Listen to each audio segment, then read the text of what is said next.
Deus, bom dia, bom dia, bom dia, graça e paz, louvado, exaltado seja o nome daquele que vive e reina para todos sempre.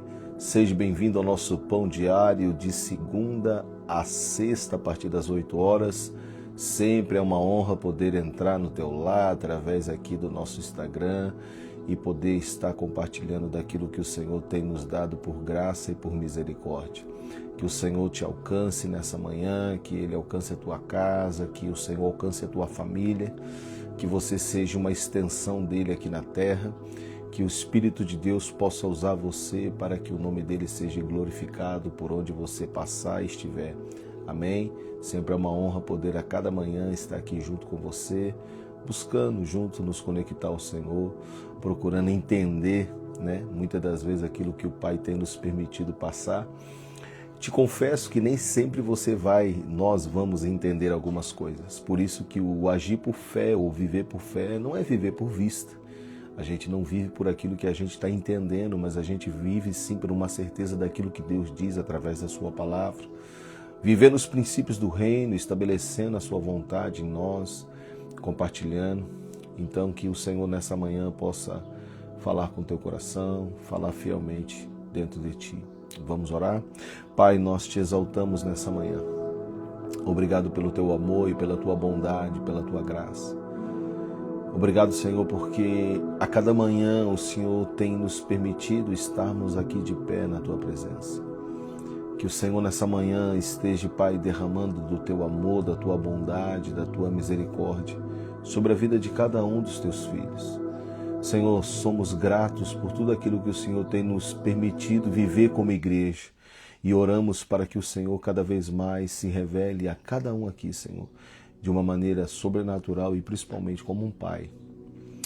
Precisamos disso, Senhor. Precisamos te ver como um Pai, não somente como um Deus, porque muitas das vezes o Deus que é apresentado para esse mundo é um Deus que pode abrir portas, mudar cenários, realizar o desejo do coração do homem. Tudo isso a gente sabe que tu pode. Mas o que nós precisamos é te ver como Pai. Porque quando tudo isso permanecer, nós sabemos que o Senhor nos ama e que o Senhor tem o melhor para nós. Então, como um filho que confia no Pai, o que nós precisamos é desse coração, Senhor. De um coração de filho que crê naquilo que o Pai está fazendo, mesmo sem estar entendendo nada. Que o Senhor nos ajude a entender isso, em nome de Jesus. Amém? Graças a Deus. Bom dia, gente. Saudade de vocês. Sexta-feira não conseguimos entrar no nosso pão diário, mas estamos aqui hoje. Aí ficamos sexta, sábado, domingo, aí o pastor 3 dias sem ver vocês aqui, sem fazer o pão diário. Já estamos aí já 3 anos ministrando esse pão diário. Então muitas das vezes quando não dá para a gente estar junto, a gente sente um pouquinho. Mas glória a Deus que o Senhor hoje nos permitiu estarmos aqui, que o Espírito de Deus possa falar ao nosso coração, a ministrar a tua vida. Amém? Bom dia Carol, Camila, bom dia meu irmão Zeca, rapaz, olha aí quem apareceu aí, rapaz, nosso irmão Zeca, uma bênção de Deus. Glória, sentimos falta de você ontem. Zeca tá com um filhinho agora aí, recém-nasceu, Estevão, uma bênção de Deus. Estevão foi um homem profético que a Bíblia diz que foi um dos que transferiu uma unção para o apóstolo Paulo. Estevão foi morto à pedrada por ter se levantado como um instrumento nas mãos do Senhor para confrontar a religiosidade. E ao matar Estevão à pedrada, foram tiradas suas vestes e foi colocado aos pés de um menino chamado, um jovem, um homem chamado Saulo, que se transformaria no apóstolo Paulo. E aquele gesto de ter pego as vestes e ter colocado nos pés de Saulo, que se tornou o apóstolo Paulo, fala de uma transferência de unção. A mesma transferência de unção que foi colocado nos filhos de Moisés, quando ele é levado ao monte, então é tirada as suas vestes e é colocado sobre seus filhos. E assim a gente foi vendo no decorrer da história que Deus trabalha dessa maneira. O que nós aprendemos com isso? Pastor, o que tem a ver isso aqui profeticamente conosco? Aquilo que Deus está colocando em você, veste de santidade, aquilo que o Senhor está fazendo em você vai ser transferido para a tua geração. Então preste atenção. Isso é uma verdade que caminha de ambos os lados. A gente recebe também, às vezes, uma genética espiritual também, infelizmente, né? Muitos de nós recebemos uma veste de maldição hereditária que veio de pai, de mãe, que caiu sobre nós. Mas só que quando nós conhecemos a Cristo, essa maldição é quebrada e Deus nos dá vestes novas. E a partir de você agora, essa veste nova de santidade que o Senhor está gerando em você é a tua maior herança que tu vai deixar para os teus filhos. Entendeu? Então, quando você entende isso, isso é muito profundo. Porque a guerra do inimigo é que você não tem uma herança espiritual para deixar. E herança, quando se fala de herança, o que a gente pensa? Ah, vou comprar um terreno, vou deixar para meus filhos, glória a Deus. Mas e a herança espiritual que você... Então essa passagem de Estevão e Saulo é profético, lá no livro de Atos, depois você dá uma olhadinha lá. Estevão, ele se levanta como uma voz profética, confronta a religiosidade, os caras ficaram com ódio, pegaram em pedra para matar Estevão. E de repente Estevão olha para o céu assim, todo ensanguentado, cheio de pedrada pegando na cabeça dele. E ele diz assim, eu vejo o céu aberto e Jesus se levantando e olhando para mim. E aí eles furiosos mataram Estevão. Aí tiraram as vestes de Estevão e colocaram aos pés de Saulo. Um ato profético. Esse Saulo depois se tornaria quem? O apóstolo Paulo. O nome dele foi transformado. De Saulo para Paulo. Alguém que perseguia a igreja e começou a se tornar também um perseguidor, mas se tornou o maior apóstolo da história. Boa parte dos nosso livro, nossas cartas apostólicas foi o apóstolo Paulo que escreveu. Isso aqui já dá uma mensagem, né? Não uma mensagem simplesmente, né, anunciada, mas uma realidade espiritual. E já quero pegar esse gancho aqui, porque já que o Senhor abriu essa janela, eu quero entrar. Então, a guerra no mundo espiritual é para que você não transfira, né, para a tua geração aquilo que o Senhor está fazendo em você. E como que isso é possível, pastor, acontecer? Quando você não reconhece o que Deus está fazendo em ti. Então, quando nós não conhecemos a Cristo, isso é tão profundo que você vai perceber, olhando para algumas famílias, talvez perto de você, pessoas que os pais viveram um inferno, uma vida, né, destruída por vícios, por isso e aquilo. Aí vem os filhos, eles vão pelo mesmo caminho. Aí vem os netos, pelos mesmo caminho. Até que alguém nessa geração conhece Cristo. Então veja que a maldição também é transferida, assim como a bênção também é transferida. Entende o que eu estou falando? Tem alguém aí? Então, a guerra do inimigo é para que a gente não transfira para a nossa próxima geração aquilo que Deus está fazendo em nós. Entende? Pode ser que hoje teus filhos não estejam nem aí, mas algo que não tem como eles negar e fugir disso é o manto espiritual que tu vai transferir para eles, daquilo que Deus está fazendo em você. Amém? Então a guerra não é nem com a tua geração, é contigo, é comigo, é algo muito profundo. Mas hoje eu estava até há pouco tempo aqui, já recebemos visita aqui na nossa casa cedo hoje, às 7 horas já tinha gente aqui em casa. Aqui. Eu digo, meu Deus do céu, casa de pastor é uma benção. E conversando, café aqui, dali e tal. E nós estávamos falando sobre esse ponto. Ou melhor, entre alguns deles. Entre eles a verdade de Deus. Ela está acima da nossa realidade. Eu acabei de mandar um áudio aí para algumas pessoas, né, falando um pouco sobre isso, que a realidade que a gente está vivendo, nem sempre a gente vai poder negar ela. Às vezes você está vivendo uma realidade difícil, você está vivendo uma realidade no meio da tua família. A gente já falou muitas vezes aqui nessa live. Às vezes a gente está vivendo uma realidade espiritual um pouco delicada. Mas eu quero te dizer que a verdade de Deus, ela não muda por causa da tua realidade. A tua realidade, ela tem o poder de ser transformada pela verdade do que Deus diz. Então, o que nós vamos precisar entender? Vamos com calma. Vamos aqui em Romanos capítulo 4, versículo 17. E eu quero profetizar sobre a tua vida nessa manhã, que essa realidade será transformada pela verdade daquilo que Deus diz. Amém? Eu quero declarar sobre você, sobre a tua casa, independente de como o teu lar está, independente de como a tua vida está, de como a tua vida financeira está, de como a tua empresa está, o Senhor, Ele é poderoso para transformar a tua realidade baseado naquilo que Ele diz na sua palavra. A palavra de Deus é uma verdade que não muda. Então, qual é a estratégia do inimigo? Tentar tornar a nossa realidade a nossa verdade. Então, eu estou desde ontem, Ontem ministramos um pouco sobre isso aqui na nossa reunião da família, usando o texto de Apocalipse 3,18, aonde o Senhor diz: aconselho-te que tu compre de mim ouro provado pelo fogo. Esse ouro, essa riqueza, nada mais é do que Cristo. E quando a Bíblia diz: compre o ouro provado pelo fogo, primeiro ponto, comprar. Pastor, eu compro? Sim, você compra através do negue-se. Se você quiser me seguir, você precisa negar-se a si mesmo, renunciar à sua própria vida. E quem é o ouro? E quem é esse ouro que passado pelo fogo? Cristo. E como assim? Por que passado pelo fogo? É porque quem passa pelo fogo é você. A verdade de Deus, ela nada mais é do que um Cristo revelado em meio às guerras. O fogo, para quem não sabe disso, o ouro, quando alguém encontra e acha, o ouro que está enterrado, enfim, ele não vem 100% puro.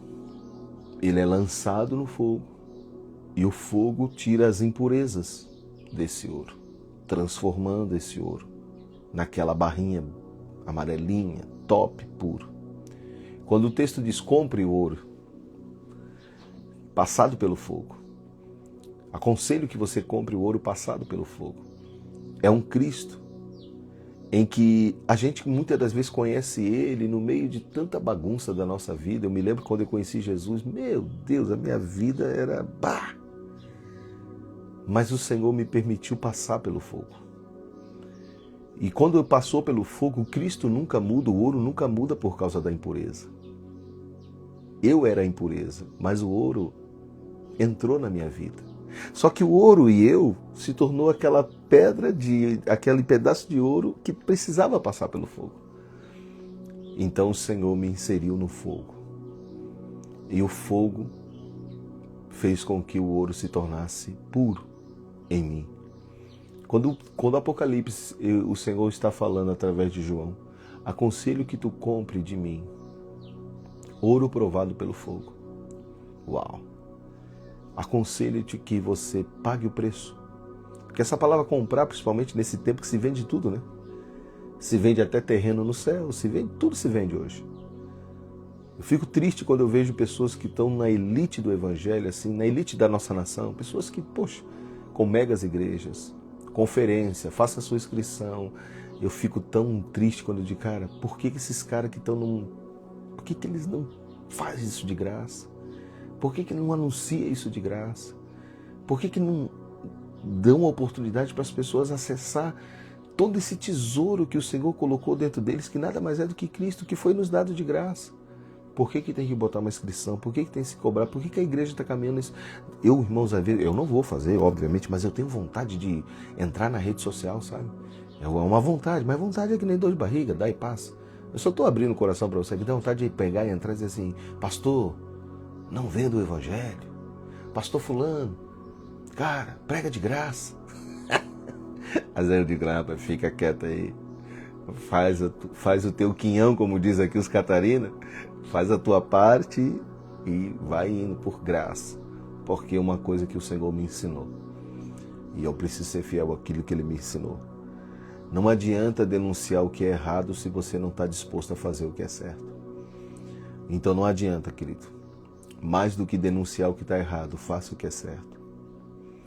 Aprenda isso, talvez, é uma lição, obviamente, que foi me dada pelo Espírito Santo, e eu trago isso para você, mas é você que também que precisa absorver essa verdade para a tua vida. Se você quiser, obviamente. Não adianta denunciar o errado se a gente não está disposto a fazer o que é certo. Faça o que é certo e o errado será exposto sem você ter que falar nada. Amém? E pela misericórdia de Deus, o Senhor me colocou nessa condição de pastor, então eu venho aqui para a live, não fizemos oferta, não fizemos dízimo, não, né? Fico aí acordando há 3 anos cedo, nunca colocamos aqui, aqui está o Pix, né? Não, isso não quer dizer que se você quiser abençoar, fica à vontade, mas a gente não faz, não estamos aqui por dinheiro. Esse é um meio, né? Uma vez eu estava querendo escrever um livro, e aí, eu estava ali bem empolgado, aí o Espírito Santo assim, você quer escrever esse livro para quê? Para vender? Aí eu disse, não, Senhor, não é. Então preste bem atenção, por que você quer escrever? Aí eu digo, glória a Deus. Aí eu falei, Senhor, mas eu não tenho dinheiro para imprimir livro e dar para as pessoas. Ele assim, mas hoje você pode enviar digital sem cobrar nada de ninguém. Aí eu digo, tá certo. Ou seja, Deus sonda o nosso coração, irmão. Deus sonda os nossos corações. E olha o que a Bíblia diz, enganoso é o coração do homem perverso, quem o conhecerá? Eu conheço, diz o Senhor. Então que Deus possa revelar o nosso coração para nós mesmos. Por quê? Porque quando Ele revela o teu coração para você mesmo, não há necessidade dele expor você aqui fora. Agora, quando você cumpre aquilo que a Bíblia diz, se tu ouvires a voz do Senhor teu Deus, não endureça o teu coração. Se tu endurecer teu coração, Ele vai ter que te expor aqui lá de fora. Porque se você não ouve o árbitro de dentro, então Deus vai ter que usar alguém lá de fora.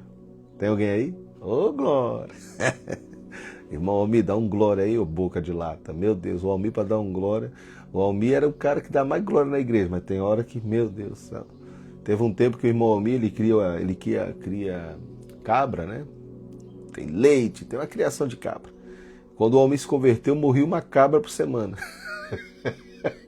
Pastor, a cabra está doente. Não, fica em paz, Deus é contigo. Pastor, a cabra morreu. Misericórdia, Jesus. Não, mas fica firme, irmão. No outro dia, lá vinha o Almir. Pastor, tem outra cabra que está meio ruim.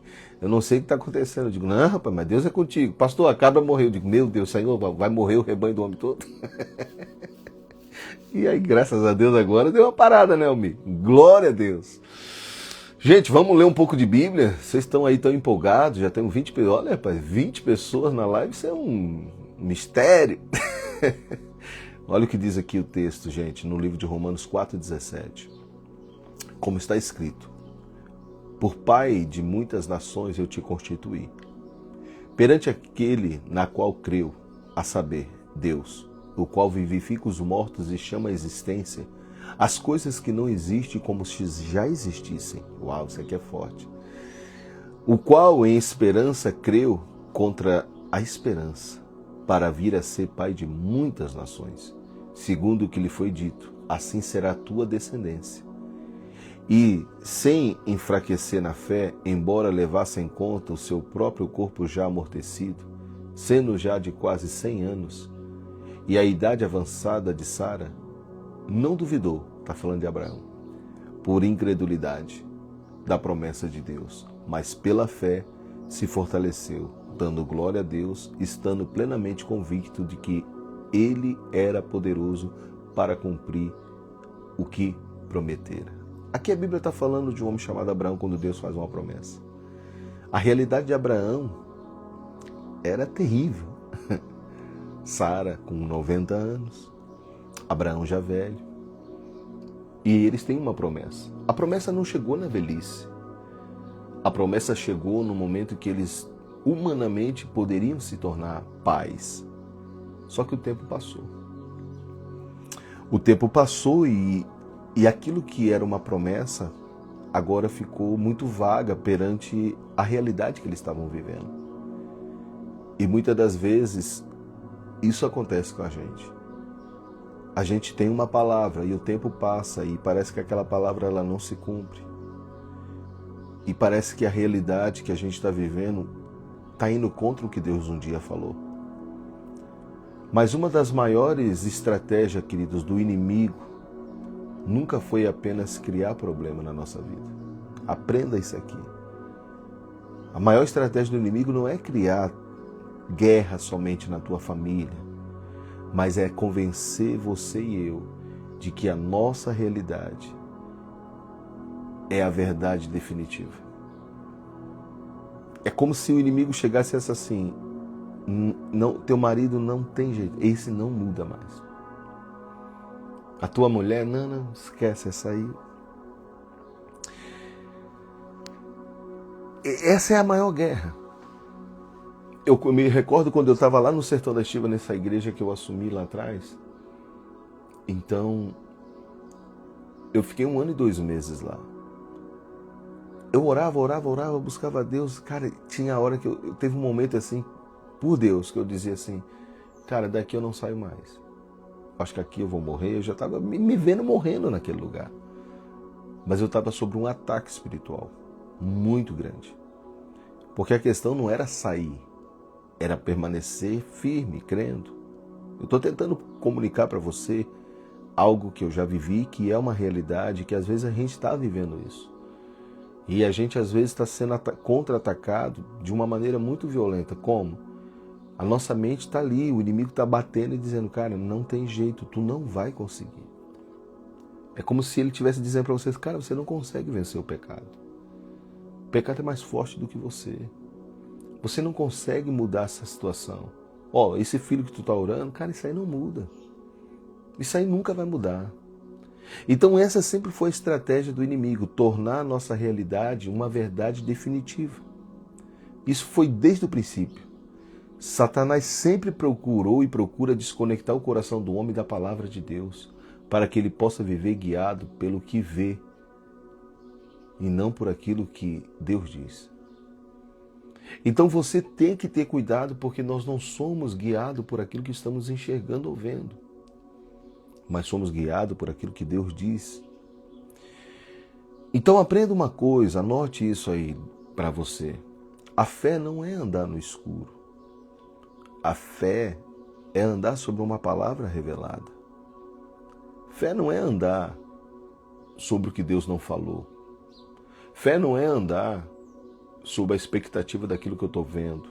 Fé é você andar, caminhar sobre aquilo que Deus diz. Então, o Evangelho, ele nos ensina que a verdade não nasce da circunstância. A verdade, ela procede de Deus. A verdade é uma pessoa. Por isso que Jesus diz: e conhecereis a verdade. E ela vai fazer o quê? Ela liberta você. Ela liberta você da realidade que está te aprisionando, que não deixa você enxergar. A nossa realidade, ela tem o poder de colocar nós no fundo de uma cama, nos amarrar com cordas chamadas de depressão. A realidade que nós estamos vivendo, ela pode levar você a um cartório e assinar um divórcio. Ela pode levar você a perder tudo aquilo que foi te dado por graça e por misericórdia. Então nós temos que ter esse cuidado na nossa vida. Então, a verdade, ela é uma pessoa. E o que nós precisamos entender? Jesus diz: eu sou o caminho, eu sou a verdade e eu sou a vida. Você ouviu muito, principalmente João 8,32, foi muito conhecido há 4 anos atrás, né, ou mais um pouco, quando começaram a usar esse versículo na política, né? Eu digo isso a partir de pessoas que não conhecem a Bíblia. Conhecereis a verdade, e a verdade vos libertará. Só que aí depois Jesus vem dizendo, e deveriam nos conectar: eu sou o caminho, eu sou a verdade, e eu sou a vida, Jesus disse. Eu sou o caminho, eu sou a estrada que tu tem que trilhar. Eu sou a verdade pela qual te introduziu nesse caminho. E eu sou a vida que você encontra no meio da morte, do vale de ossos secos que você e eu estamos inseridos. Então eu não dependo de nada aqui fora. Eu dependo daquele que me chamou. E talvez você deve dizer assim: pastor, eu não entendo por que eu estou passando por tudo isso. Eu quero te confessar que também às vezes eu não entendo por que também estou atravessando alguns vales. Talvez diferente um pouco de cada vale tem a sua história, cada pessoa tem o seu DNA espiritual, mas uma coisa é certa: aquele que nos chamou é fiel para cumprir o propósito pela qual ele tem nos chamado. Então deixa eu te falar algo. Enquanto a realidade ela está falando ao natural, a palavra revela o mundo espiritual e a vontade perfeita do Pai. Enquanto a realidade está tentando te convencer que esse é o teu fim, Jesus ele vem aqui numa live como essa para te dizer: eu sou o Alfa, eu sou o Ômega, eu sou o início, eu sou o fim. Não é a realidade que diz, não é o inimigo que coloca um ponto um ponto final na nossa vida. Não. Entre um ponto e uma vírgula, se nós pudéssemos fazer uma analogia, poderíamos dizer que o Senhor olhou para o inimigo e diz: olha, a vírgula eu até deixo tu usar, agora o ponto final não. O ponto final sou eu que coloco. Então deixa eu te dizer, mantenha-te firme, independente do que você está passando. Então o mundo espiritual e as trevas, elas sempre vão trabalhar na expectativa da tua percepção natural. Gênesis 3:1-6, a serpente ela não começou oferecendo fruto, ela começou questionando a palavra. A serpente ela não entrou ali e já disse assim: ô Eva, come isso aqui. Não. Ela primeiro começa a questionar a palavra. Será que foi assim mesmo que Deus falou? É assim que Deus disse? Toda queda começa quando a verdade de Deus perde a autoridade dentro do coração. Vou repetir. Toda queda, ela começa quando a verdade de Deus perde a autoridade dentro do coração. O inimigo sempre vai tentar trocar a palavra pela tua experiência. Ele sempre vai trocar a promessa pela circunstância. Ele sempre vai querer trocar a fé pela lógica humana. Quando isso acontece, a realidade passa a governar o coração. Então eu não sou governado pela realidade. Eu sou governado por aquilo que Deus diz. Então, isso aqui eu acho que é bem interessante. Esse contexto de Gênesis 3. Quando a serpente ela entra ali para tentar Eva, ela não diz, ela já não chega dizendo: Eva, come aqui, rapaz. Deus diz para não comer. Não, ele começa primeiro a conversar. É assim que Deus diz. Que vocês não podem comer de toda a árvore. Não, Deus disse que podemos comer livremente de todas. Ele começa primeiro questionando, colocando em dúvida aquilo que Deus diz. Então a realidade, ela pode mudar, mas a palavra não. A palavra de Deus vai permanecer para sempre. Aquilo que Deus te diz dentro das Escrituras nunca muda. A tua realidade, pastor, a minha realidade hoje é muito difícil. Tudo certo. Não estamos questionando a tua verdade, a tua realidade. Realmente a tua realidade hoje é essa. Mas a verdade do que Deus ele tem dito, essa nunca vai mudar. E o grande desafio é esse. É porque eu tomo uma verdade e me deparo como Abraão. Tu vais ser pai, vou te fazer pai. Tá bom, Senhor. E o tempo passou. E nada aconteceu. E agora existe uma realidade. A realidade natural de um homem, de uma mulher. Uma mulher com 90 anos. O dia desse eu estava vendo uma pegadinha do Silvio Santos, né? E aí a mulher saía, era uma senhora de 85 anos. Saía do consultório. E aí estavam as mulheres ali fora, né? Aí ela saiu com aquele barrigão. Estava ali fazendo uma encenação que estava grávida. Aí a moça lá, que estava ali na recepção: oi, dona Maria, e aí, como é que tá? Ai, minha filha, eu não vejo a hora de ganhar essa criança. Ai, são gêmeos, estão chutando. E ela assim, mas eles estão bem? A médica disse que está bem, tem que esperar ainda mais 2 semanas. Não sei se eu vou chegar. Aí as meninas tudo olhando. Meu Deus, uma velha de 85 anos. Aí eu fiquei olhando aquela ali, dando risada, né? Nem me toquei, mas daqui a pouco o Espírito Santo assim: minha filha, Sara tinha 90. Não era uma pegadinha, irmão. É uma coisa assim meio que, né? Não era uma pegadinha. Não, cara. Não. As pessoas ficavam, como assim? Ficavam olhando. Depois ela sentava e as mulheres assim, você tá grávida? Ela, sim, tal. Era uma pegadinha. Só que na Bíblia não era uma pegadinha. Uma realidade. Ou seja, uma verdade que mudou uma realidade. 90 anos é a realidade que não tem como uma mulher engravidar. A realidade dizia isso. Só que a verdade de Deus, depois que sai da sua boca, jamais muda. Então eu quero encerrar nessa manhã declarando que aquilo que Deus já falou em relação à tua vida, à tua casa, não vai cair por terra. Pelo contrário, vai se cumprir. Vai se manifestar na tua família. Vai se manifestar no teu lar. Não tem como você fugir disso.